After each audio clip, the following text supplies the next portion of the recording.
أعوذ بالله من الشيطان الرجيم. Bekal untuk kehidupan yang abadi. Ditaja oleh hamba Allah Lakeside Kepala Batas. Mudah-mudahan Allah Subhanahu Wa Taala selalu merahmati penaja kita, mengangkat kedudukannya tinggi ke sisi Tuhan, dijauhkan daripada bala dunia dan juga bala akhirat, dan kita semua didoakan mendapat rahmat dan berkat dengan asbabnya, amin. Bekal untuk mendapat kehidupan yang abadi. Kehidupan yang abadi ialah kehidupan di syurga nanti. Allahumma salli ala sayyidina Muhammad. Kehidupan di syurga ialah kehidupan yang tidak ada lagi mati di sana.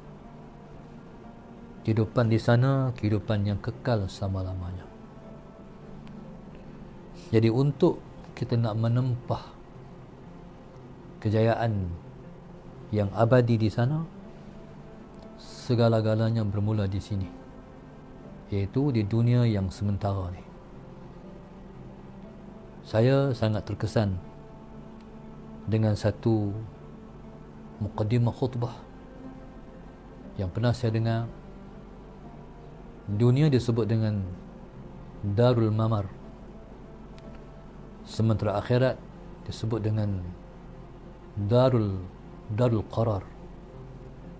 Dunia ialah negara yang Darul Mamar. Dunia ialah merupakan kehidupan yang kita hanya melalui saja. Dunia ialah kehidupan yang kita hidup di sini seumpama seperti orang lalu di jalanan.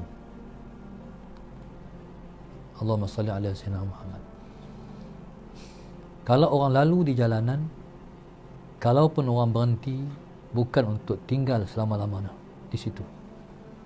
Contoh, kita orang Kedah nak pergi ke Kuala Lumpur, kita mungkin singgah di Gurun, kita mungkin singgah di Tapah dan sebagainya. Bukan nak bertempat tinggal di situ, bukan nak buat rumah di situ, hanya lalu dan singgah untuk mengambil bekal, berhenti makan di Tapah, lepas tu mempersiapkan persiapan untuk meneruskan perjalanan lagi. Itulah kehidupan di dunia. Sementara kehidupan di akhirat disebut dengan Darul Qarar, kehidupan yang kekal. Maknanya hidup di sana selama-lamanya. Hidup di sana tidak ada akhir lagi. Hidup di sana hidup kekal dan abadi. Perkara inilah yang gagal dipahami oleh kebanyakan orang yang hidup di dunia, seolah-olah dia nak menjadikan kehidupan di dunia kehidupan yang kekal macam akhirat. Sedangkan mana boleh buat kehidupan di dunia akan kekal. Kalau sekalipun seseorang cuba untuk nak buat bagi kekal, tetap tak akan boleh kekal. Sebab di sini ada mati. Mana ada orang yang hidup di dunia tak mati? Semua akan mati. Berarti dia akan meninggalkan dunia. Dan dunia yang dia akan tinggalkan, dunia itu pun akan berakhir. Dunia akan musnah dengan berlakunya kiamat. Macam mana kita nak tinggal di sini? Di sini akan hancur binasa. Dunia disebut dengan Darul Fana, negeri yang binasa. Indah, cantik macam mana pun dunia, tetap ia akan binasa. Di sini, siapa yang tinggal lama-lama dia akan tua. Di sini, bangunan yang dibina indah lama-lama akan lama. Apa saja yang baru lama-lama dia akan lapuk. Ini di dunia. Tapi di akhirat esok, Allahumma salli ala sayyidina Muhammad, tinggal di sana kekal dan abadi, semakin lama semakin cantik, semakin indah. Di dunia semakin lama makin buruk. Siapa beli kereta baru, lama-lama dia akan melihat keretanya jadi buruk, dan lama-lama orang panggil kereta tu besi buruk. Allahumma salli ala sayyidina Muhammad. Lebih-lebih lagi, kereta yang mahal-mahal lagilah cepat buruk. Kereta yang mahal-mahal lagi akan cepat susut nilai. Orang beli kereta Asia ya, ada sana. Dengan beli kereta Merc, kereta Merc akan turun dalam beberapa tahun separuh harga. Maknanya kereta lagi mahal, lagi cepat turun nilai di dunia. Nak bangga tara mana pun, esok nak jual tak laku dah kereta mahal-mahal. Siapa nak beli? Waktu kereta mahal ni orang tak keluar banyak. Sebab tak ramai orang boleh beli. Dan kalau beli pun, lama-lama dia akan turun nilai. Berbeza dengan akhirat. Akhirat negara yang kekal dan abadi. Dan selayaknya akhirat bila mana dia kekal dan abadi, dia adalah menjadi negeri tempat kembali yang paling kita rindui. Sepatutnya macam tu. Orang akhirat, dia merindui akhirat. Orang dunia, Allahumma salli ala sayyidina Muhammad, berbangga dengan dunia. Orang akhirat berbangga dengan akhirat. Sekalipun akhirat tu kita tak tahu rupa dia macam mana lagi, kita pun belum pernah melihat negeri akhirat, tapi akhirat tetap dirindui oleh pencintanya. Orang yang merindui akhirat, berarti orang itu telah terlebih dulu merindui Allah. Sebab syurga ya tempat melihat Allah. Maknanya kita akan melihat Allah yang kita cinta di dalam syurga. Tuhan tak dilihat di luar syurga, Allah dilihat di dalam syurga. Tetapi jangan salah faham. Jangan faham kata Allah duduk dalam syurga. Allah dilihat dalam syurga, tapi bukan Tuhan duduk dalam syurga. Jadi subhanallah. Maka sebab itu orang beriman sangat merindui syurga, sebab mereka nak melihat Tuhan di sana. Okey, apa bekal, apa modal dalam bahasa muda? Apa modal kita nak masuk syurga? Apa modal kita nak hidup di kehidupan yang abadi? Yang pertama sekali, kena benci dunia ni. Bila kita benci dunia, baru damai cinta akhirat. Allahumma salli ala sayyidina Muhammad. Kalau masih tersemat di dalam hati perasaan rindu kepada dunia, nak lagi dunia, dah ada dunia, nak lagi dunia, jadi berarti kita pecinta dunia. Na'udzubillah min dzalik. Sebab tu di antara 10 sifat yang tercela dalam hati manusia ialah hubbud dunia, mencintai dunia. Dunia tak boleh cinta, haram mencintai dunia. Seperti mana huruf, seperti mana haram kita melakukan maksiat, begitu juga haram mencintai dunia. Sebab mencintai dunia ialah di antara maksiat. Mencintai dunia ialah di antara dosa-dosa besar. Sebab orang yang mencintai dunia tak akan mencintai Allah dan tak akan mencintai akhirat. Dan dia macam tu ya. Allahumma salli ala sayyidina Muhammad. Yang pertama sekali, dunia Tuhan suruh berzuhud dengan dia. Maknanya dunia ni Tuhan suruh kita tak suka kat dia. Maka sebab itu dunia dirupakan dengan rupa yang sangat buruk pada saat Nabi kita SAW dalam peristiwa Al-Isra' wal Mi'raj. Nabi ditunjukkan dunia kepada Rasulullah. Dunia ditunjukkan kepada Rasulullah SAW. Rupanya adalah seperti seorang perempuan tua. Perempuan ni kalau dia tua, dia sudah tak cantik. Bahkan lagi tua, lagi menakutkan. Dulu waktu dia muda, comel, cantik, rupawan, anggun. Bila mana dia tua, rupanya akan jadi buruk. Cukup buruk muka ni bila mana dia kedut. Tahu dia kedut? Ni bibiak ni, lari cekang lagi kan? Cekang lagi. Esok bila main tua esok, dia kedut sini. Dia kedut ni. Ni tak tahu dah. Antara sini dan sini, berapa kedut tak tahu ni. Habis ya, tak nanti lah. Jadi subhanallah, sampai esok ni dia kedut ni pula. Pipi hak cekang-cekang ni esok dia akan kedut. Jadi begitulah rupa dunia yang Nabi lihat dalam peristiwa Al-Isra' wal Mi'raj. Yang lebih buruk lagi dia sudah bongkok. Dunia yang Nabi lihat ketika dalam peristiwa Al-Isra' wal Mi'raj ialah seorang perempuan tua yang sangat tua. Dia panggil tua bangka. Yang sudah sangat tua, Sayyidina Muhammad, yang sudah bongkok dan bongkoknya sudah hampir mencecah tanah. Buruk lah. Itulah dunia. Tapi kadang-kadang dunia ni dia berantu, dia rupa seperti perempuan muda sedangkan dia sudah tua macam nenek kebaya tu. Dan Sayyidina Muhammad. Ya subhanallah, dunia ni pernah datang pada Sayyidina Umar untuk menggoda Sayyidina Umar Al-Khattab radhiyallahu taala anhu. Sayyidina Umar bila tengok dunia mai rupa seperti seorang perempuan muda, Sayyidina Umar kenal tu dunia yang Nabi tengok dalam peristiwa Al-Isra wal Mi'raj. Apa kata Sayyidina Umar? Ya dunia gharri ghairi. Hai dunia, tipu orang lain daripada aku. Jangan tipu aku kenal hang. Aku tak mau hang. Sayyidina Umar ni karamah dia tu di antaranya. Dunia yang Nabi jumpa dalam peristiwa Isra wal Mi'raj datang pada dia untuk menawarkan diri. Hang nak apa? Aku nak bagi ke hang. Tapi Sayyidina Umar kata, ya dunia gharri ghairi. Wahai dunia, tipulah orang lain. Jangan tipu aku kenal hang. Betul juga Sayyidina Umar Al-Khattab radhiyallahu taala anhu, di antara karamahnya dia pernah menempik malaikat yang tanya orang mati, Munkar dan Nakir. Munkar dan Nakir ni dia main pun kita tak tahu. Hak kita hidup tunggu di kubur, dia main waktu bila kita tak tahu. Sedangkan dia dah masuk dalam kubur, dia dah main di kubur lah, tanya dah soalan. Hak kena pukul, yang boleh jawab. Tapi Sayyidina Umar tunggu di kubur, malaikat tu mai. Allahumma salli ala Sayyidina Muhammad. Kata Sayyidina Umar, yang mai hang sakan-sakan, hang tahu tak siapa hang tunggu di kubur ni? Aku.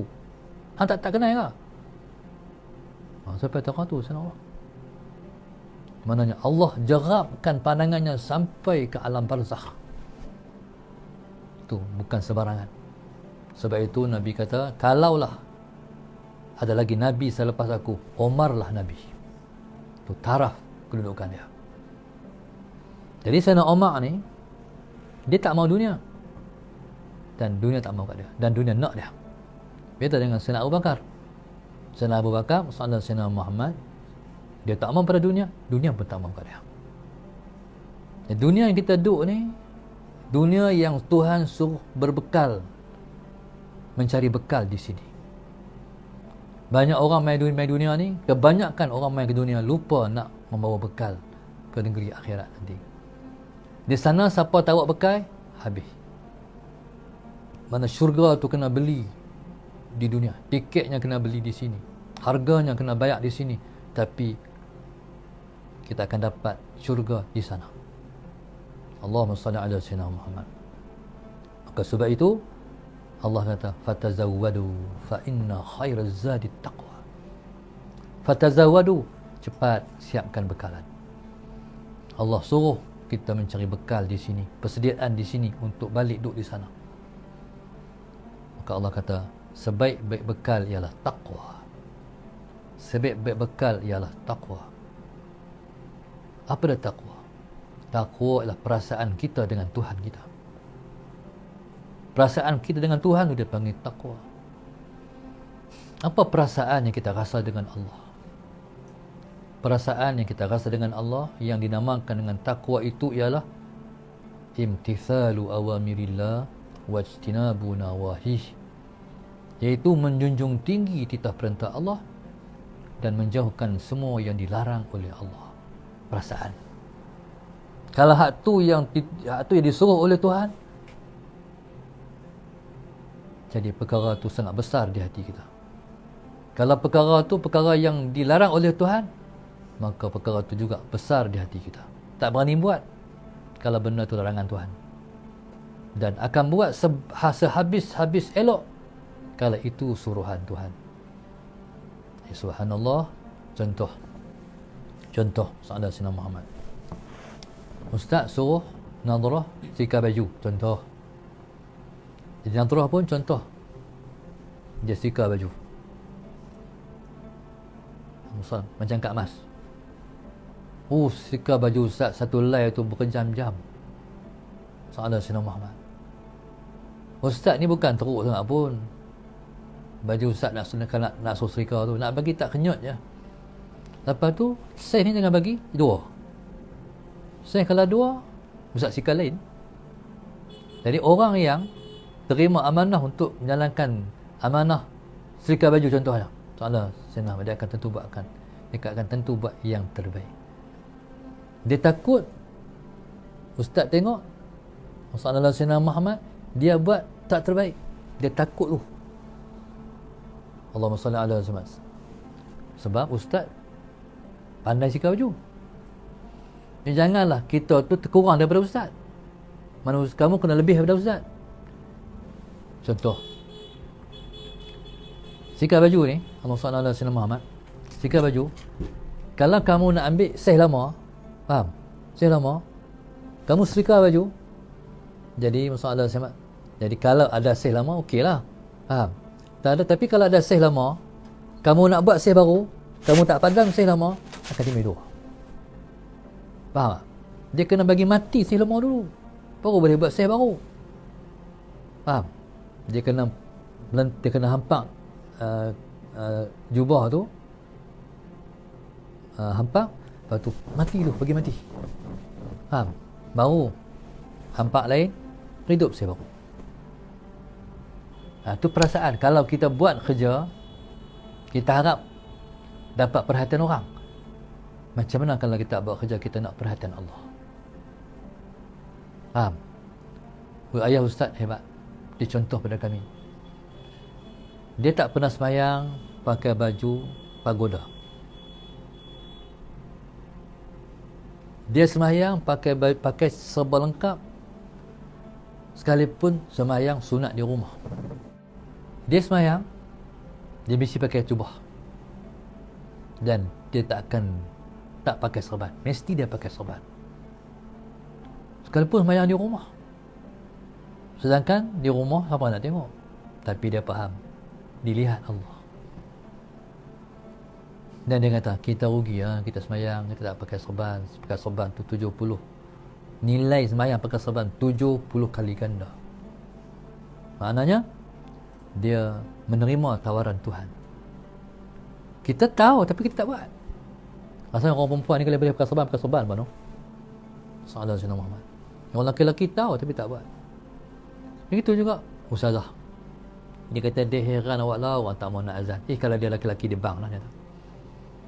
Maknanya orang kalau dia tahu tawaran Tuhan, sekalipun benar tu benar sunat, dia kata besar. Sampai ni sugi ni, kalau ayah ustaz ni, masalah saya nak dulu tu dia ada, Syamil semua tahu. Kalau mandi dia, habis mandi nak ambil sembahyang, dia nak sugi tu sangkut tak di bunga bata tu, ambil bagi kat dia pegang ni. Sedangkan gigi dia tu telah pun, gigi dia mak ustaz dah tonyoh lah, dia nak juga sugi sebab Nabi suruh. Kita cuba kita renung amal kita, macam mana kita dengan Tuhan. Pasal apa tak sanggup tinggal? Sebab imtithal awamirillah, menjunjung tinggi titah perintah Allah. Sallallahu alaihi Muhammad. Allahu akbar. Jadi maknanya kalau perintah Tuhan menjunjung tinggi, membesar di hati, sekalipun benar tu benar sunat saja. Sallallahu alaihi wasallam. Dan saya ingat ayah ustaz tak pernah pakai kepiah berwarna. Ni kita pakai kepiah warna ni. Dia serban dia putih, kepiah dia putih. Tak pernah pakai serban, tak pernah pakai kepiah warna sebab dia nak putih. Sallallahu alaihi wasallam. Dan subhanallah, itulah yang saya boleh fahamkan diri saya dan kita semua terhadap makna taqwa. Allahumma salli ala sayyidina Muhammad. Begitu juga larangan Allah. Kalau Tuhan tak bagi, hak tu Tuhan tak bagi, tak berani buat. Pasal apa? Sebab Allah melihat apa yang anda buat. Jadi kita hanya duduk dalam keredaan Allah saja. Kita tak mahu duduk walaupun sesaat, duduk dalam kemurkaan Allah. Ini perasaan orang bertakwa. Maka subhanallah, hak inilah yang kita nak bawa di dunia pergi ke akhirat ni. Baik. Kita bukan nak bawa sembahyang, tapi kita nak bawa terjemahan daripada sembahyang tu, takwa. Kita bukan nak bawa puasa, tapi kita nak bawa terjemahan puasa tu. Sebab semua ibadat-ibadat ni dia melahirkan takwa. Ya ayyuhalladzina amanu kutiba alaikumus-siyamu kama kutiba alal ladzina min qablikum la'allakum tattaqun. Kan? Puasa membuahkan takwa. Sembahyang membuahkan takwa. Zakat membuahkan takwa. Baca Quran membuahkan takwa. Jadi ibadat ni kena banyak supaya menimbulkan perasaan. Makin banyak kita buat amal soleh, makin menimbulkan rasa dekat dengan Tuhan. Dekat dengan Tuhan menyebabkan seorang tak berani nak langgar di atas perintah dia dan selalu berada di atas landasan dia. Itulah sebaik-baik bekal yang kita nak bawa jumpa dengan Tuhan, iaitu takwa. Dan orang bertakwa ialah orang yang berjaya di dunia, berjaya di akhirat. Lepas tu kita ni, kalau kita tak berjaya dalam hidup ni, kita kena renung, apa salahku dengan Tuhan? Tu pertanyaan dia. Nega tak untung, nega rugi, apa salah aku dengan Allah? Hak dia suruh aku buat macam mana? Hak dia larang aku macam mana? Tentu ya dia punya renungan dia. Tu muhasabah dia. Sahabat Sayyidina Muhammad. Tu kena mengaji. Di dunia ni kena, kita hidup di dunia kita kena mengaji. Kita kena tahu apa tak boleh, apa boleh. Kadang-kadang kita buat benda yang tak boleh buat. Kita tak tahu kata tu tak boleh. Sebab kita tak ada ilmu. Akhirnya kita selalu gagal dalam hidup. Allahumma salli ala Sayyidina Muhammad. Di dunia siapa hidup gagal, akhirat dia akan terjun neraka. Alhamdulillah min dzalik. Kita mesti berjaya di dunia untuk kita berjaya di akhirat esok. Apa dia kejayaan dan apa dia keberjayaan di dunia? Apa dia kejayaan hidup di dunia? Iaitu hidup memperolehi takwa. Orang yang hidup mendapat takwa ialah orang yang berjaya. Takwa ialah perasaan. Orang yang telah berjaya memiliki perasaan. Allahumma salli ala Sayyidina Muhammad. Jadi siapa-siapa yang berjaya memiliki perasaan tu, dia hamba Tuhan. Dan bila jadi hamba Allah, dia patuh pada Allah. Dia tak kenan Tuhan, dia tak protes Tuhan, dia tak bantah Tuhan. Dia ikut je. Apa Tuhan kata, dia ikut, dia patuh. Tak bantah.